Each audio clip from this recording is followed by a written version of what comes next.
네, 여러분 반갑습니다. 말씀드렸던 것처럼 원래는 오늘 기자회견 예정이 되어 있는데 잘생겼다! 지금 오후 너무 늦은 시간이고 이 기자회견인지 연설인지 경계가 애매하기 때문에 기자회견을 생략하고 그냥 말씀을 몇 마디 드리도록 하겠습니다. 마이크 잡고 오세요. 군산 시민 여러분, 군산 시민 여러분, 4월 10일은 무슨 날? 무슨 날?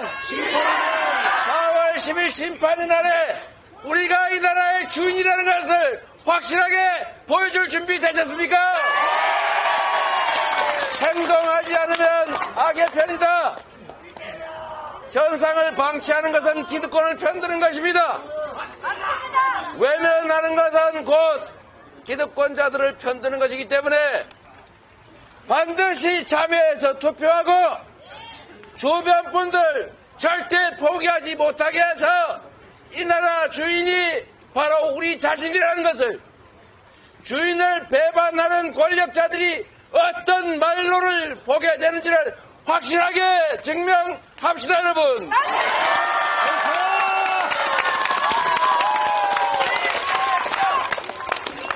여러분, 주인이 주인 노릇을 해야 종이 주인을 업신여기지 않습니다. 주인이 농사 지으라고 일 맡겨놨더니 도둑질이 나고 주인 능멸이 나고 심지어 능멸을 넘어서서 주인을 탄압하기까지 하면 이건 종이 아니라 침략자 아닙니까, 여러분?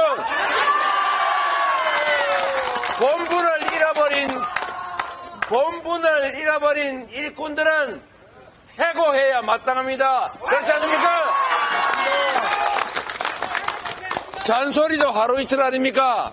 좀 잘해라, 정신 차려라, 네 그러면 안 된다.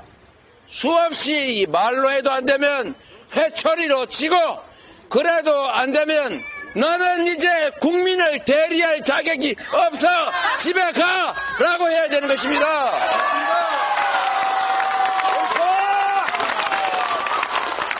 여러분, 이 나라 주인이 얼마나 고통스럽습니까? 경제 완전히 폭망했지요. 어떻게 2년도 안 된 시간에 이렇게 망가뜨릴 수가 있습니까? 그냥 가만히 냅둬도 이렇게 되지는 않았을 거예요. 왜 멀쩡한 경제 시스템을 찝쩍거려가지고 망가뜨리는 것입니까? 우리 정동영 전 의장께서 하신 말씀 중에 제가 요새 자주 써먹는 말이 있어요. 평화가 경제다.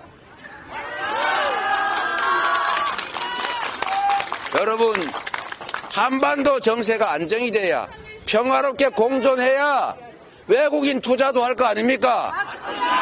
맨날 이거 언제 전쟁 날지 모른다고 하니까 코리아 디스카운트, 지정학적 리스크, 주가도 다른 나라에 비해서 할인되지 않습니까? 이 나라가 완벽하게 평화체제를 구축하고 남북이 공존하고 서로 투자하고 이렇게 해서 모범적인 나라가 되면, 민주주의 국가가 되면, 평화로운 나라가 되면 얼마나 잘 살겠어요. 그런데 왜 외교는 그 모양이고 남북관계는 왜 그 모양이고 누가 힘주고 폼 잡는 거 못해서 안 합니까? 외교라고 하는 것은, 남북관계라고 하는 것은 정말로 신경도 많이 쓰고 존중하고 부족하고 좀 심하게 억울해도 좀 참아주기도 하고, 그러나 강력한 군사력으로 우리가 안전은 담보를 하되 평화롭게 사는 게 진정한 안보 아닙니까? 전쟁에서 이기는 게 실력입니까? 다 파괴되고 다 죽은 다음에 더 많이 살아남아서 이기면 좋습니까? 진짜 능력은 싸우지 않고 이기는 것이고, 최고의 안보는 싸울 필요가 없는 평화를 유지하는 것입니다.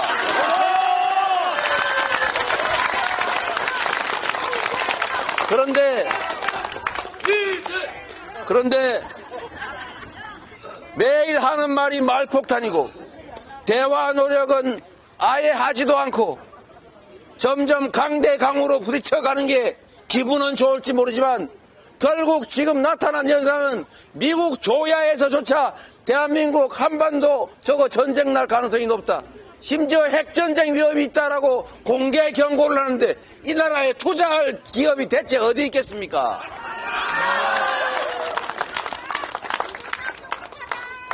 주변 강국들과의 관계도 마찬가지입니다, 여러분. 국방외교 길을 열은 게 노태우 정권입니다, 여러분. 보수 정권이 그 길을 열었어요. 그래서 민주정권이 확장했지 않습니까? 중국이 최대의 대한민국 흑자 국가가 됐잖아요. 그런데 왜 대만과 중국이 대만 해협에서 뭘 하든 우리가 뭘 거기다 끼어듭니까? 그냥 기존의 양안 관계를 존중한다. 우아하게 한마디 하고 우리는 잘 몰라요. 우리는 우리의 일이 중요합니다. 중국도 쎄쎄, 대만도 쎄쎄. 이러면 되는 거지. 거기다 왜 끼어들어가지고 한쪽 편을 들어가지고 양쪽 당할 때 욕을 먹는 것입니까?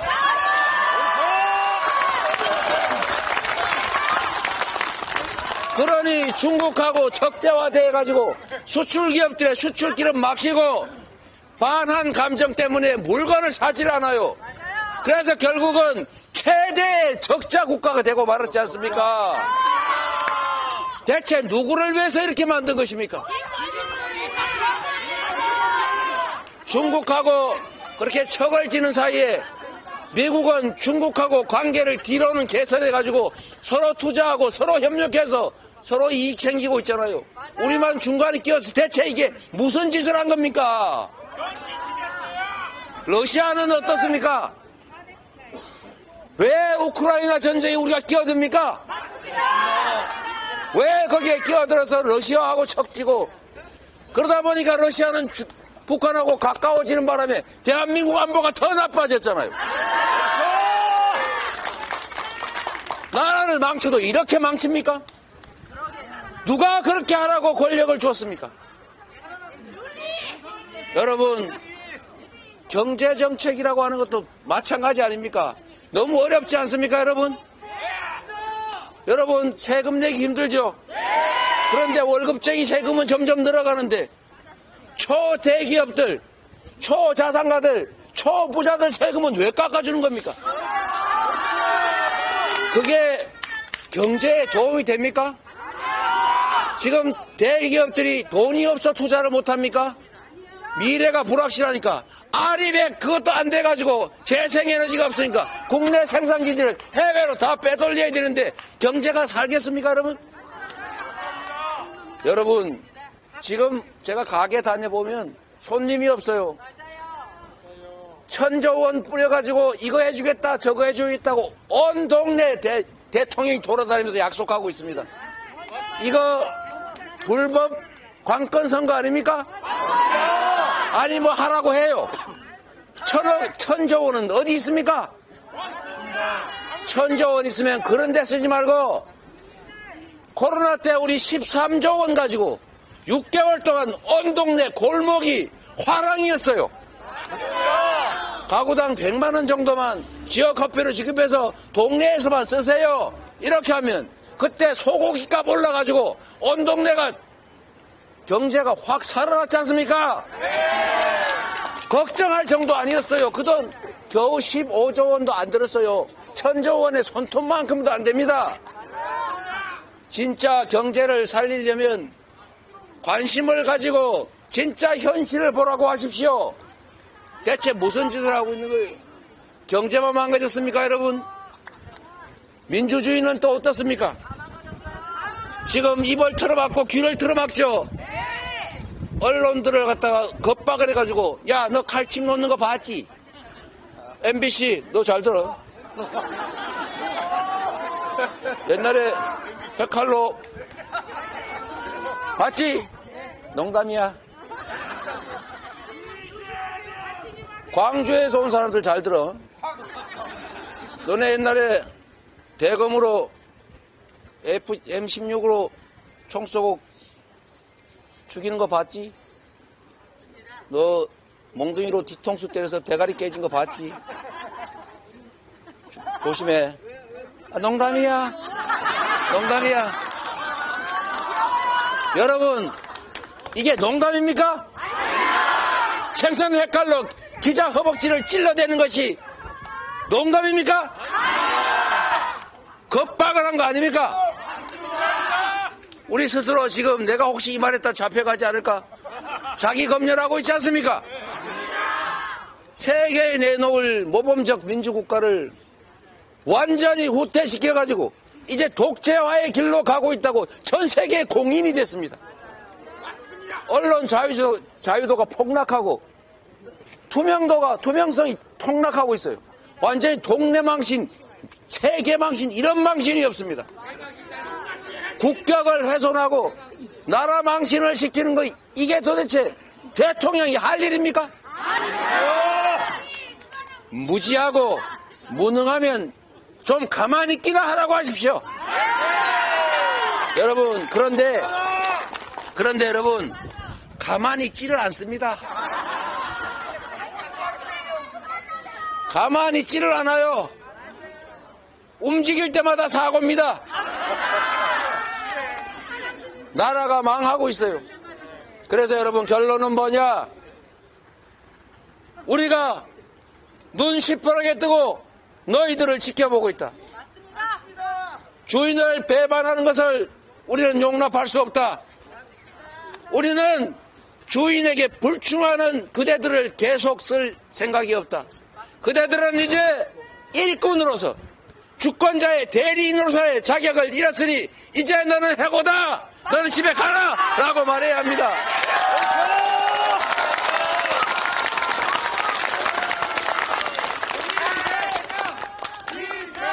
4월 10일은 주권자가 행동하는 날입니다.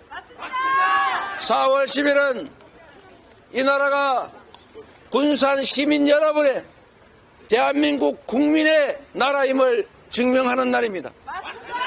4월 10일은 잘한 자들에게는 상을, 못한 자들에게는 벌을 주는 날입니다. 그렇지 않습니까? 확실하게 심판해서 지난 2년간의 윤석열 정권의 폭정에 대해서 확실하게 책임을 묻고 이 역주행을 여기서 멈추고 이제 다시 세계 속의 대한민국으로, 다시 선진국으로, 다시 모범적인 민주국가로 새 출발을 시작할 때 아니겠습니까?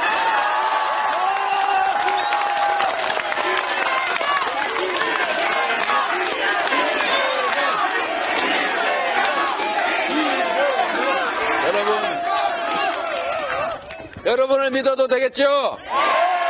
행동할 준비 되셨죠? 엄정하게 심판할 준비 되셨죠?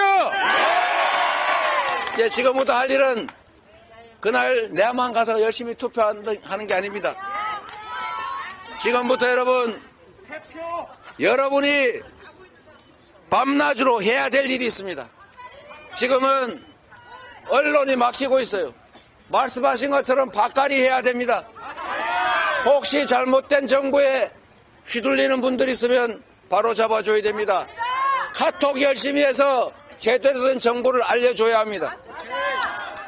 인터넷 포털에 들어가 기사를 보면 그냥 보고 나오지 말고 손가락이라도 한번 더 눌러주세요. 좋아요를 하든지 싫어요를 하든지 해주세요. 그게 바로 실천입니다. 댓글이라도 하나 쓰고 커뮤니티에 글도 하나 올리고 개모임 카톡방에 얘 이러면 되겠니 우리가? 라고도 한번 해줘야 되는 것입니다. 여러분, 작은 실천이 모여서 역사를 만드는 것입니다. 민주공화국의 한 표는 모든 사람이 똑같이 가지고 있습니다. 왕이 되고자 하는, 통치자가 되고자 하는 그들조차도 한 표일 뿐이고, 못 배우고 못 가졌지만 우리들 스스로도 한 표씩입니다. 그렇지 않습니까? 민주공화국에는 표의 숫자가 운명을 결정합니다. 그런데 여러분, 왜 참으로 안타깝게도 언제나 우리가 위임한 권력은 다수의 서민들, 국민들을 위해서 작동하지 않고 왜 소수의 기득권자들만을 위해서 작동을 할까요? 왜 권력은 그들을 향해서 작동할까요? 왜 부자들만 편들까요? 이유는 단순합니다. 우리가 포기하기 때문에 그렇습니다. 대한민국 국민의 4분의 1은 대통령 선거도 참여하지 않습니다. 대한민국 국민의 3분의 1은 국회의원 선거에도 참여하지 않습니다. 대한민국 국민의 절반은 지방자치단체장 선거에도 참여하지 않습니다. 참여하지 않는 분들이 실제로는 중립이 아니라 기득권을 편드는 것이기 때문에 그렇습니다. 편들고 싶지 않지만 이 참혹한 현실이 정말로 화가 나서 포기하는 것이지만 결과는 포기가 바로 우리를 옥죄고 고통주는 그 기득권자를 편드는 결과가 되어버리더라 그 말입니다, 여러분. 그래서 여러분 스스로